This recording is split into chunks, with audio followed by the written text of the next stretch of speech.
Rabisco. Rabisco. Rabisco. Rabisco. Rabisco Podcast, uma produção, canal Diversão e Arte. Fala aí, galera do Rabisco Podcast, eu, Dinho Santos, chegando aqui trazendo mais uma super edição para o nosso podcast do coração. E eu estou aqui com Bia Hamstaller. Oiê! E Tom Miranda, que hoje teve compromissos e não pôde estar aqui ao nosso lado, mas está aqui no nosso coração. Ó, Tom, tô fazendo um coração para você com as mãos, tá? Ó, não dá para ver áudio, mas sinta as batidas do nosso coração com a sua presença carinhosa aqui conosco. Podcast Rabisco, do canal Diversão e Arte. E o programa de hoje tá super mega especial. Eu tô aqui em companhia de vários convidados e a gente vai falar sobre o lançamento de um curta-metragem super bacana, que é A Senhora do Andador. Eu estive lá na Premiere e foi espetacular, mas eles é quem vão contar um pouquinho sobre esse filme pra gente. Então eu tô aqui com o diretor, o Rogério Bu. Olá, tudo bem com todos e todas? E a Helena Pisol. Oi, gente, tudo bem? A Carolina Stofella. Você está falando com a gente Olá. de Portugal. Tô em Portugal. Olá, gente. Então, Bem-vindos. É isso aí, sejam bem-vindos a Paloma, que já é nossa madrinha aqui, já é de casa. Eu me sinto em casa. No canal, no Instagram, no podcast. Eu tô em todos os lugares com vocês. 360. Então, mês passado nós tivemos o lançamento do curta-metragem A Senhora do Andador.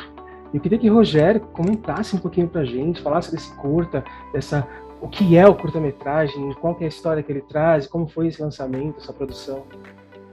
A Senhora do Andador, ele é um curta-metragem que faz parte de uma tetralogia com a temática vício. Ele inaugura essa tetralogia, que é composta de 2 longas-metragens e uma minissérie para finalizar. Dentro dessa unidade temática, para cada um desses produtos, eu abordo algo dentro da temática vício. Então, a primeira, que é A Senhora do Andador, a gente está falando sobre a consequência. O segundo, que é um longa, eu abordo a falta, ou seja, a abstinência. O terceiro é o comércio e o último eu deixo a diversão, que eu acho importante a gente ser completamente transparente e honesto ao abordar cada temática. Então, ao invés de demonizar o vício, eu também vou mostrar que o vício também é legal. E aí vai para cada um poder fazer a sua opção.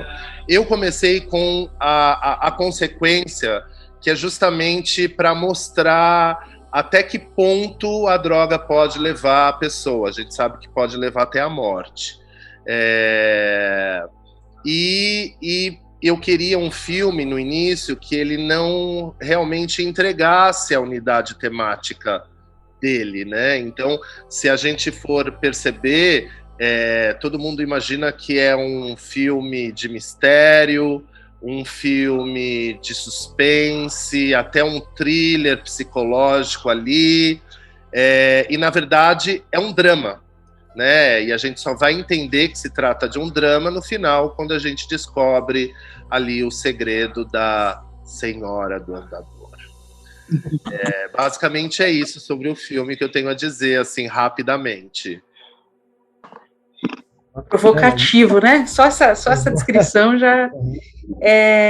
Queria pedir para que vocês contassem um pouquinho dos personagens de vocês, para a gente compor essa ideia do filme. Eu vou só abrir um nariz de cera rápido.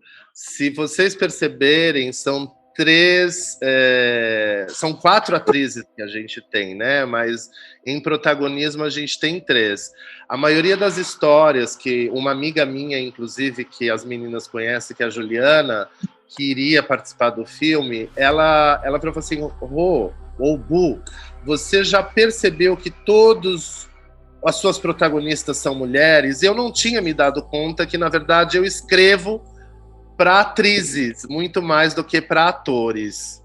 Então é só um adendo aqui, porque a gente tem 3 brilhantes atrizes trabalhando nesse filme, que foi uma honra poder trabalhar com cada uma delas, foi uma troca incrível, e eu acho que nada mais justo do que cada uma contar sobre o seu personagem. Começa então? Posso começar? Bom, primeiro, muito obrigada, Bu, pelo privilégio de viver essa história com você. Eu sempre digo que você é um diretor borbulhante, você tem a ideia na cabeça, e aí você passa isso pra gente com tanta empolgação, que como se você estivesse borbulhando por dentro, então não tem como a gente não borbulhar junto, né? E obrigada também por escolher mulheres para estar no protagonismo dessa história e das outras histórias que você também já contou. Acho maravilhoso, né? Mulheres empoderadas, em posição de destaque, contando histórias, representando vidas, né? E dentro desse universo que é tão obscuro, né? Tão difícil. A minha personagem, ela é Bruna, é uma designer de sapatos, super moderna, super antenada na moda, ela é empoderada, ela é dona de si, assim, tanto que ela não precisa de nada e nem ninguém, ela vai para essa cidade, que a princípio é uma cidade estranha, com gente esquisita, aquela mistura, né, de gente esquisita num lugar estranho, e ela escolhe aquele lugar para ser o lugar de criação dela, onde ela confecciona os sapatos, onde ela coloca a arte dela e se expressa ali. E o melhor amigo de uma boa designer de sapatos ou de um sapateiro é a cola, né? A cola é o material de trabalho, a cola é a matéria-prima, né? E aí ela começa, né, a viver a cola ali, a respirar a cola, e eu acho que ela não percebe o quanto aquilo está sendo algo viciante, né? Ela não percebe esse lugar que ela se encontra. E como o Bu falou, o vício é algo gostoso, senão não seria vício. Tem gente que é viciada em chocolate, tem gente que é viciada em comer, tem gente que é viciada em refrigerante, e tem gente que é viciada em cola, em drogas, em remédio, em tiques nervosos. Então é uma coisa gostosa, né? Então ela não percebe. E a história vai se desenrolando quando ela encontra essa senhora do andador, que é a nossa grande protagonista, né, que tem todo um mistério em volta dessa personagem, que eu acho que conecta a Bruna de alguma maneira, olhando para o seu futuro, se identificando com ela, quem sabe sendo ela, ou quem sabe só imaginando coisas na sua cabeça, porque o vício traz grandes, né, alucinações. Então acho que quem assiste o nosso curta tem essa liberdade de ir para o presente, de viver o presente, de ir para o futuro, voltar para o passado, e falar, essa história existe, não existe, acontece, não acontece. O importante que eu vejo assim do curta é mostrar essa realidade do excesso, né? O quanto a gente vive excessos na vida, vive os extremos na vida, e quanto isso pode nos prejudicar e a gente não perceber. Que aquilo pode estar nos destruindo, né? Pode estar nos machucando, seja mentalmente, espiritualmente, fisicamente. Quando a gente vê, a gente já está ali na merda sem perceber. Então a gente toma cuidado mesmo com esses excessos abusivos, tóxicos, porque nos leva para lugares que não tem volta. Exato. Só complementando a fala da Paloma, a personagem ela foi inspirada na Vivienne Westwood, que é uma estilista inglesa, que ela é a rainha, vamos dizer assim, do estilo punk na moda.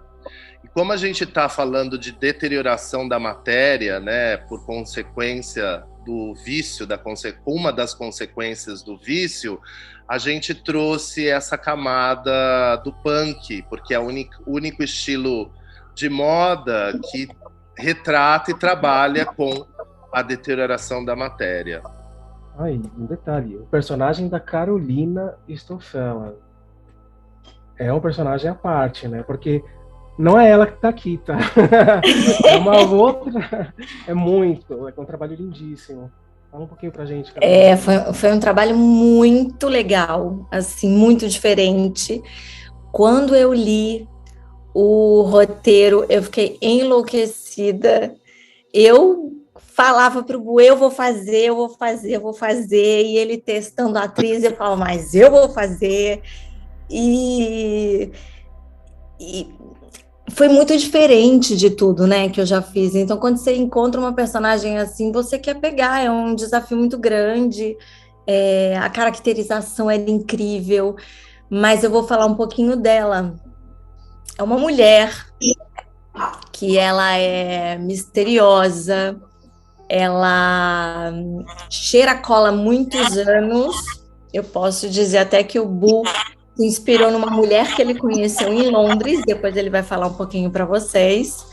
E eu não vou falar muito, porque senão eu vou dar spoiler do filme, eu quero que todo mundo vá assistir.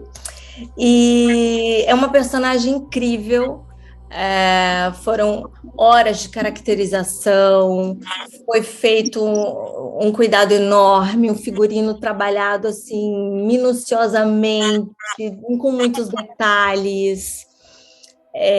A composição dela também, a gente estava no meio de uma pandemia, né? Então, eu busquei referências em vídeos, em documentários, porque a gente não podia sair na rua, né? Foi um período muito difícil também de gravar.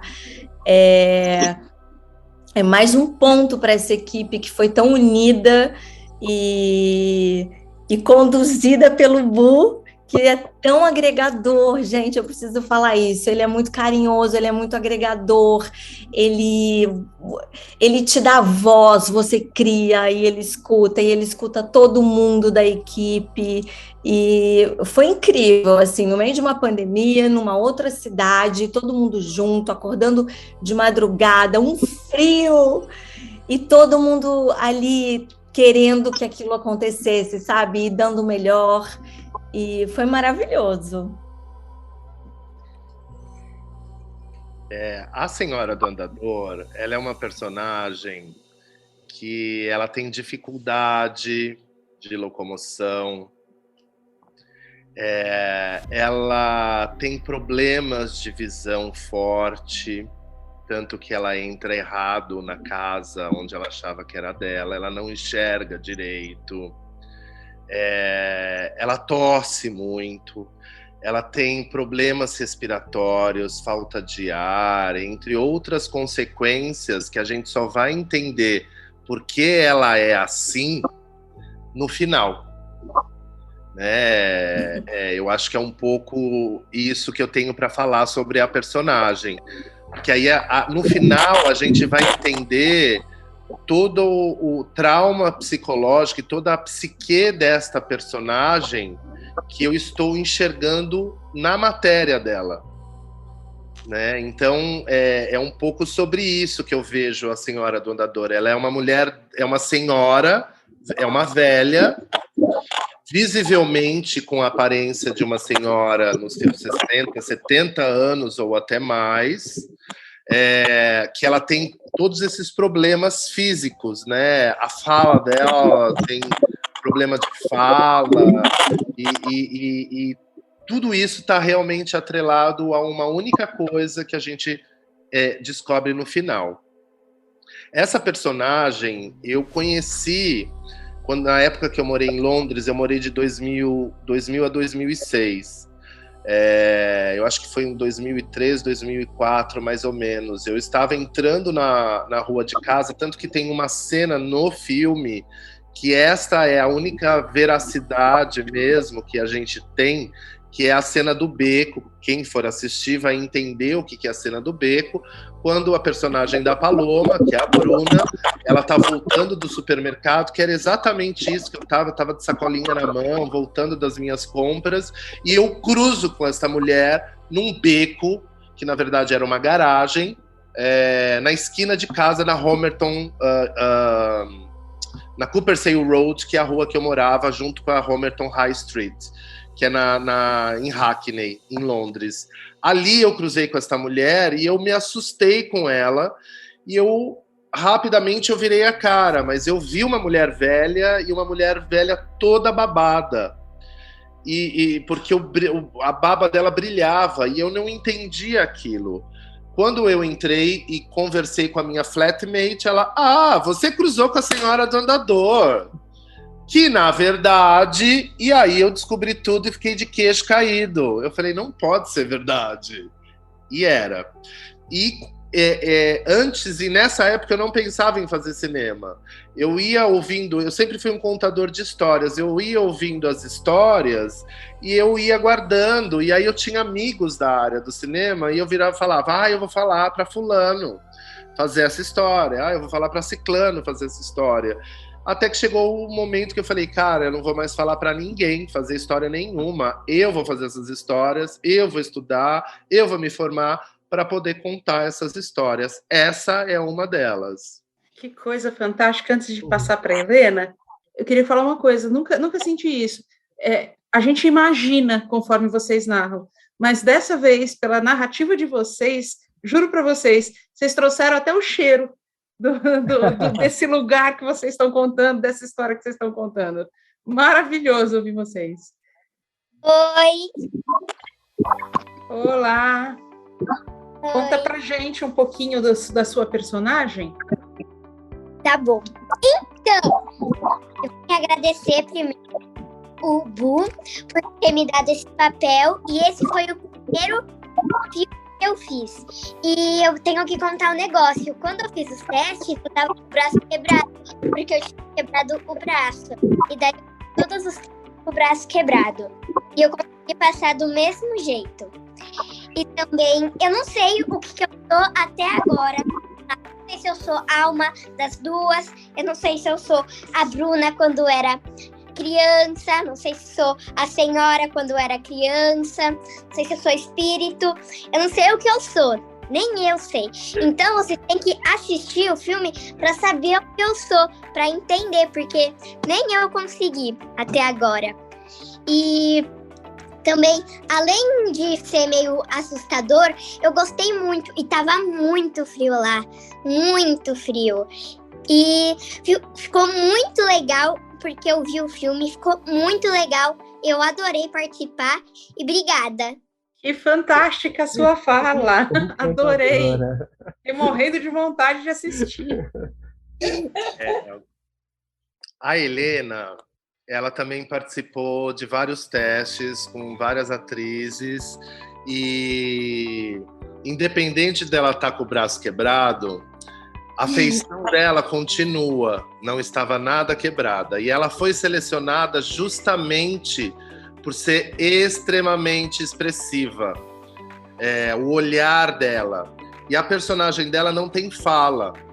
E a gente precisava de uma personagem que tinha outras meninas que foram muito bem na atuação, tanto quanto ela. Mas o olhar não era tão expressivo quanto o olhar dela. E ela precisava comunicar através do olhar, das expressões. A personagem dela é exatamente isso que ela falou. Nem eu, que escrevi o roteiro e dirigi o filme, na verdade, sei. Porque esse tipo de narrativa que a gente trouxe, ela não é uma narrativa... ela é uma narrativa que segundo alguns estudiosos classificam, ela é de segundo campo. Ou seja, é uma narrativa em que eu não entrego para o espectador tudo e ele fica assistindo de braço cruzado e ele sabe que o mocinho vai ganhar no final, ou a mocinha. Nesse caso, não. Eu tenho várias interpretações. E tudo isso que ela elencou são essas diversas interpretações que o filme dá. Né? Ela pode ser a psique, né? A memória da Paloma, da Bruna. Ela pode ser da senhora. Ao mesmo tempo, ela pode ser o passado e ser uma mesma personagem, né? É um encontro temporal entre presente, passado e o futuro. Então, o personagem da Helena, ela é muito importante nessa peça de xadrez para a gente tentar entender e fruir. Cada um vai entender de uma forma essa história e vai fruir a sua própria história.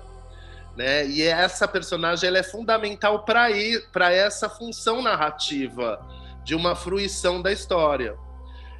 O que a gente pode assim meio que entender é que talvez esta criança, ou essa alma penada, ela pode ter tido algum encontro com um homem mau, pode ter feito algo que não é agradável para ela, né? Que é assim que a gente começa esse filme. Mas é exatamente isso que a Helena disse. Eu acho bem isso. Ela sabe, nem eu sei. E cada um vai saber quando assistir o filme. Que maravilha! Ô, Bia, eu posso dizer porque eu já assisti. Não, é um curta-metragem que você tem a impressão de estar vendo um longa-metragem. Não é só um curta. Tanto tecnicamente, a qualidade é excepcional. Acho que ele não deixa a dever a nenhum blockbuster em termos de qualidade técnica. Os atores são excepcionais, isso é um caso à parte. Mas o filme inteiro, você não tem essa sensação de estar vendo um curta-metragem. É realmente uma viagem de longa-metragem. Ele tem todas as características, tem todo o poder de um longa-metragem. E olha, só um adendo, eu me orgulho de lançar Helena Pizol. Helena Pizol vai estourar. E eu tenho orgulho de lançar Helena Pizol no audiovisual brasileiro. Que maravilha isso. E onde as pessoas vão poder ver? Como é que é aquela...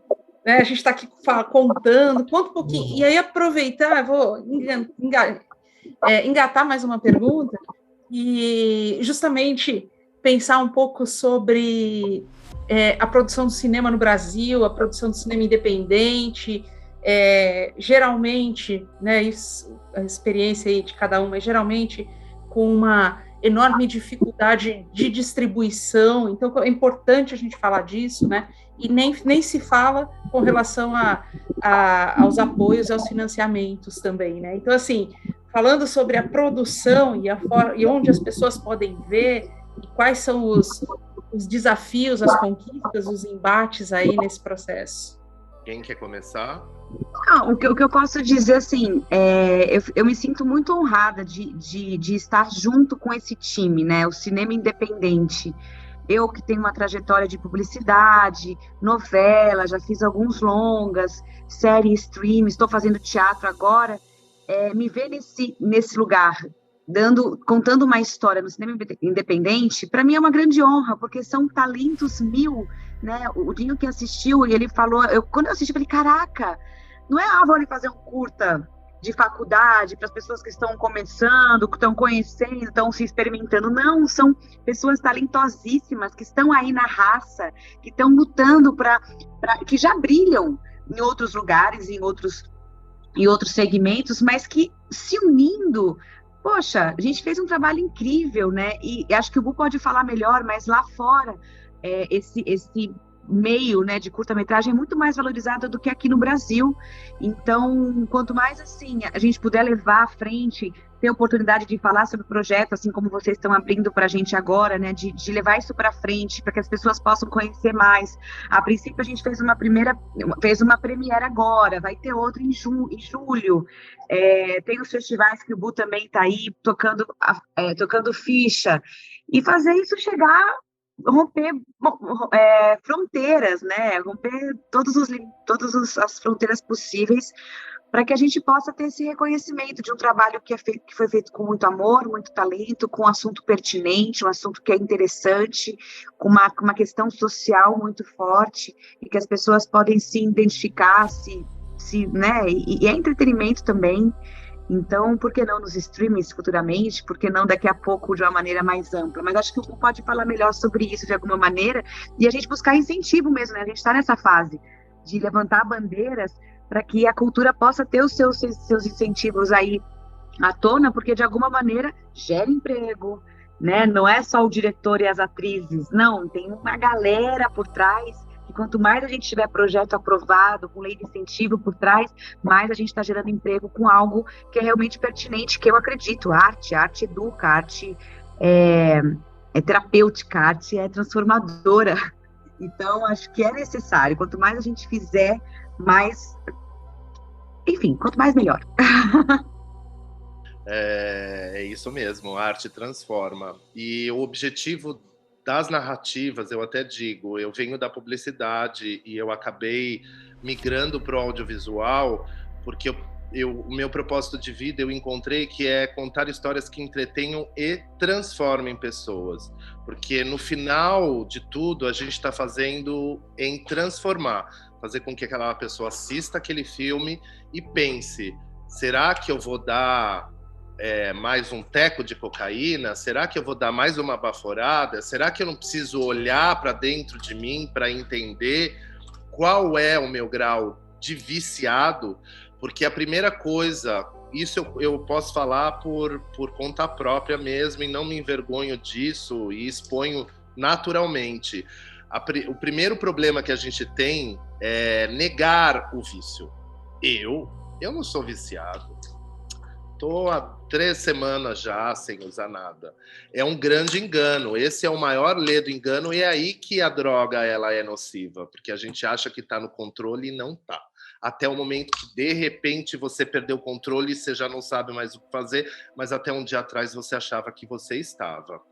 Enfim, o cinema nacional, o cinema independente brasileiro, ele é sofrível, sabe? É terrível a gente ter que trabalhar sobre as condições de não ter ninguém incentivando e mais, de você ter uma audiência te criticando. É mamata. O que eu já ouvi fazendo filme, eu falei, mamata do governo, amigo, eu tô endividado. Eu não tive 1 centavo de governo. Só tenho que fazer um parênteses, porque esse filme teve. Eu fiz antes vários outros curtas-metragens que foi uma escola. E foi meio isso, juntando as pessoas para a gente poder tangibilizar alguma coisa e concretizar, e não ficar apenas um roteiro ali. Mas, assim, o pouco de incentivo que a gente recebe, ele também é pífio, porque o máximo que você consegue para curtas-metragens são R$100 mil e com desconto em imposto de renda. Este filme, por exemplo, a gente teve 60 profissionais envolvidos, desde o desenvolvimento até a pós-produção. Né? A gente teve efeitos especiais, a gente teve edição, são 60 pessoas.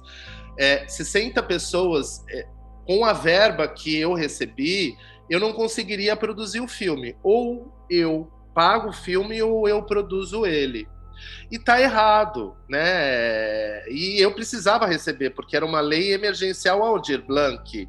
Então, assim, eu fiquei 2 anos parado e o que viria de emergencial para mim, eu poderia ter uma opção, fazer um produto sem qualidade, que é o que acontece hoje com o Brasil.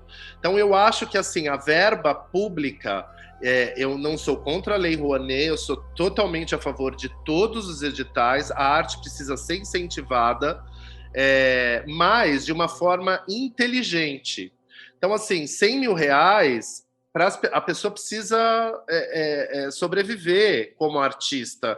Então, assim, eu vou pegar para mim, eu vou pagar fulano e beltrano, a gente pega uma câmera qualquer, a gente faz ali na salinha, e assim que são produzidos os curtas. A gente dificilmente vê um curta nacional se destacando em festivais, porque ou você conhece uma produtora que pode te ajudar. Eu tive que fazer parcerias com produtoras de câmera, com produtoras de iluminação, porque senão não ia rolar. Para a gente poder imprimir realmente um padrão de qualidade, de cinema, sabe? De um cinema competitivo. A Inglaterra, por exemplo, eu morei lá, inclusive a personagem veio de lá,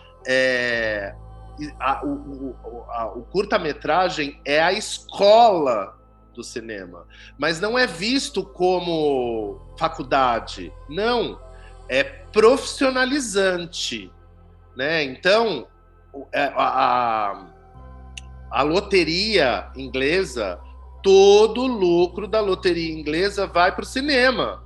Uma verba é para longas-metragens e outra verba é para curta-metragem. Tanto que, se a gente for ver, os filmes ingleses, eles dominam, fazem escola. A indústria, ela é fortíssima por conta disso. É igual a educação brasileira.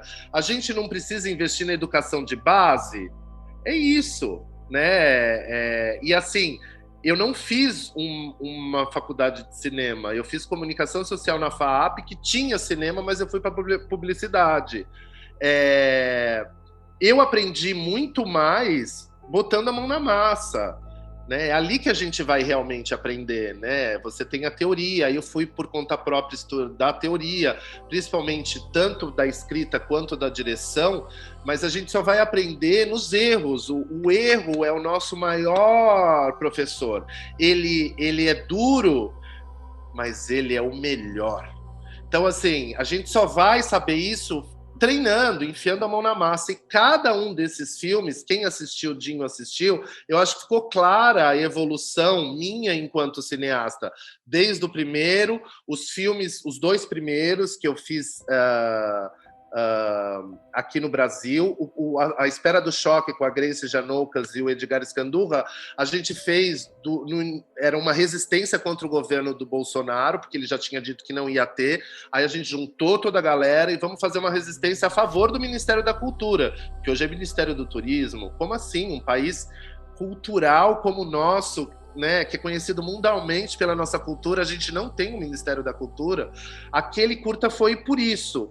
Aí eu fui parar na Itália, e lá foi uma imersão maravilhosa, que ali foram 3 meses respirando cinema, e os italianos, a indústria italiana, ela também fomenta o cinema.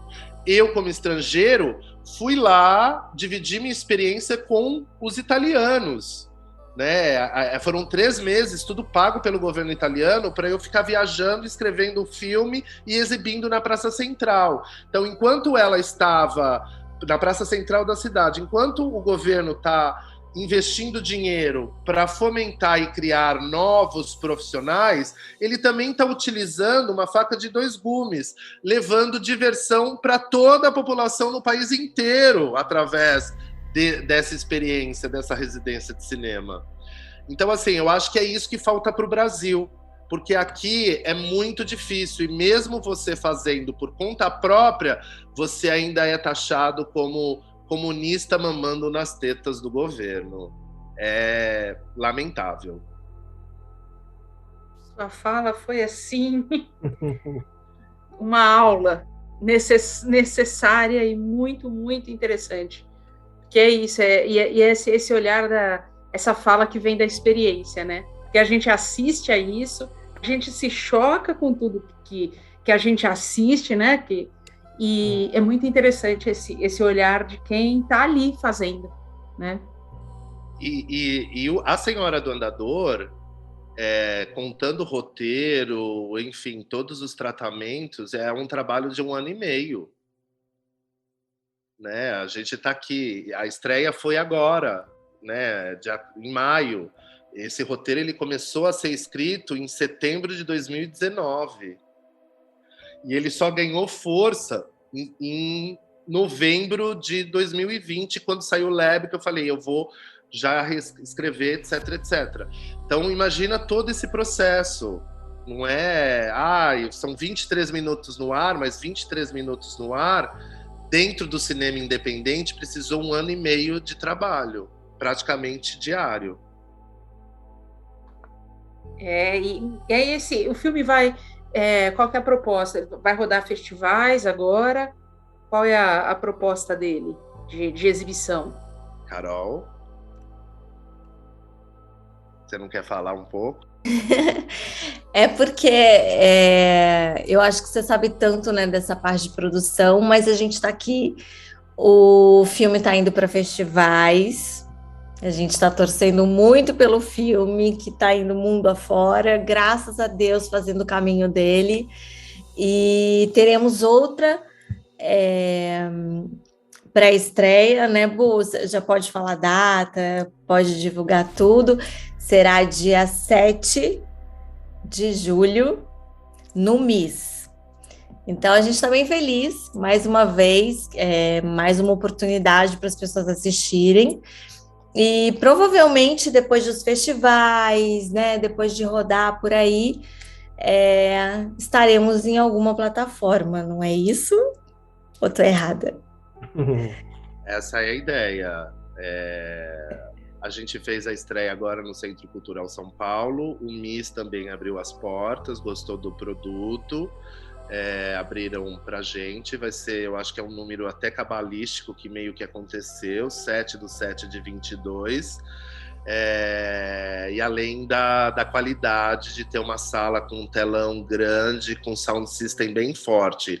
Porque, assim, A Senhora do Andador, ele é um filme, tem uma sinestesia, né? Como a gente está falando de vício, né? De alucinação, de loucura, né? Tem essa coisa do som que eu gosto muito de trabalhar. Eu até digo que muita gente deixa o som. Não, um bom som salva um filme. Um bom filme, ele é detonado por um som. Então, tanto que é audiovisual e não visual áudio. Eu tenho muito. E esse filme, ele requeria, né, pra gente sair de lá meio... Eu vejo um pouco que as pessoas, elas saem meio como se estivesse high do filme, sabe? Que é um pouco essa sensação, né? Como se você tivesse realmente dado uma baforada na lata de cola. Era esse o objetivo, de trazer essa emoção. Aí a gente está trilhando os festivais, né? Uma das coisas que a gente descobriu nesse processo todo, que também é uma crítica positiva, nada contra as temáticas que os festivais escolhem. Mas hoje, a temática da droga, ela não é uma das temáticas favoritas. E eu ouvi isso, um retorno vindo de um festival. Eles procuram hoje temáticas relacionadas a quilombolas, comunidade preta, indígena, feminicídio, refugiados. A temática da droga hoje, ela não está aí, por mais que foi até uma discussão que eu trouxe para um desses festivais, mas não me responderam depois dessa. Eu falei, mas é de saúde pública. Mas hoje ela não está. Então a gente está torcendo para que algum festival vire e fala, não, essa tem a minha cara e eu vou querer. Enquanto isso, a gente está sem distribuidor, né, procurando um distribuidor para que possa estar fazendo uma distribuição à altura do que a gente conseguiu aí, né? Basicamente é isso. Agora a gente está na luta da distribuição. Antes, por exemplo, aqui antes a gente tinha no Brasil que todos os filmes, os longas-metragens, eles antes passavam curta. Infelizmente, hoje não passa mais curta, é trailer de filme ou publicidade, né? Então, antes a gente tinha essa possibilidade de poder fazer uma carreira em cinema, hoje não mais. Então, assim, o que nos resta é participar de festivais. Assim que a gente for selecionado em algum, oxalá, a gente divulga aqui com vocês. Maravilha. Então quer dizer que dia 7 de julho a gente tem a possibilidade de acompanhá-lo novamente na telona. Já mais em breve. E eu já vou deixar uma dica para quem for acompanhar. Espera os créditos. Tem coisa legal também no pós-créditos ali que eu adorei. É 7 de julho? 7 de julho. 7 de 22. 7/7 de 22. Anotem esse número. Lá no MIS. O final, sim, eu acho que as pessoas precisam assistir até o final. A cerejinha do bolo tá ali para justamente confundir, né? Eu acho que era o Chacrinha que... Quem que dizia? Eu não vim para confundir, não tinha? Acho que era ele, né? Acho que era ele mesmo. Essa é a cerejinha realmente do bolo pra gente... Porque, assim, ter deixado isso ali no final é uma forma de eu honrar todos os nomes de todas essas pessoas que participaram desse filme. Então, se você realmente quer entender toda a história da Senhora do Andador, você vai ter que ler todos os nomes até o final. E ali você vai ter a sua surpresa. Isso aí. Então, galera, muitíssimo obrigado por estar aqui hoje com a gente, por ter dado essa aula, por ter despertado ainda mais interesse para quem não acompanhou o filme de procurar e vê-lo. conhecer um pouco mais dessa estrutura do que é o cinema nacional, do que é o curta-metragem, da importância que o curta-metragem tem para os artistas e para o cinema nacional e para o público em geral. Muitíssimo obrigado a todos. Paloma Bernardi, como sempre, nosso coraçãozinho, a nossa Beijo, muito obrigada. Sempre bom estar aqui com vocês. Carolina Stoffela. Obrigada. Obrigada a vocês por esse espaço, por falar de cinema, de teatro. É muito importante, é maravilhoso. Muito, muito, muito obrigada. Helena Pisol, brigadão por estar aqui com a gente, a nossa atriz mirim. Obrigado, eu adorei participar dessa entrevista. E Rogério Gol. Obrigado, Dinho, obrigado, Bia, obrigado ao canal pela abertura e espero todos no MIS, Museu da Imagem e do Som, lá na Avenida Europa, dia 7/7/22, às 20 horas, lá no MIS, Museu da Imagem e do Som, em São Paulo. Depois a gente vai fazer uma festinha na Capote Cultural também. Estão todos convidados e vai ser uma estreia bem legal, porque a gente vai conseguir juntar todo mundo dessa vez. Tá bom? Maravilha, maravilhoso. Gente, e você que está aí e vinculado à arte, consome a arte, a gente tem que ver que esse é um momento importantíssimo. Desculpa, mas eu tenho que terminar com isso. Principalmente, eu fiz 6 curtas-metragens, tirando dinheiro do meu bolso durante o desgoverno e ainda ouvindo que eu estava na mamata, pegando dinheiro do governo, um bando de gente sendo julgado por um bando de gente ignorante e desinformada. Então, assim, eu, como um artista da cultura, por mais que eu não quisesse votar nesse candidato, eu vou votar no primeiro turno, porque para mim é fora Bolsonaro e Lula lá. É isso, disse tudo. Disse tudo e tudo. Disse tudo e tudo. É isso, gente. Obrigado. Obrigada, gente. Valeu mesmo. Obrigada. Rabisco Podcast. Você ouviu o Rabisco Podcast do canal Diversão e Arte. Nosso programa vai ao ar às sextas-feiras e você o encontra nas principais plataformas de áudio streaming e podcast, como a Anchor, Spotify, Deezer, Google Podcast, Apple Podcast e muitos outros. Você encontra todo o nosso conteúdo com os programas, artigos, notícias, críticas, crônicas e tudo mais do universo da arte e cultura no nosso portal, canaldiversãoemarte.com.br. Inclusive lá você encontra todos os caminhos para nos achar nas redes sociais. O Rabisco Podcast tem apresentação e roteiro de Tom Miranda, Bia Ramstaller e Dinho Santos. Edição Fred Cunha. Colaboradores Thaís Brito e Vitor Luz. Coprodução Atraverso. Produção e realização Canal Diversão e Arte. Canal Diversão e Arte.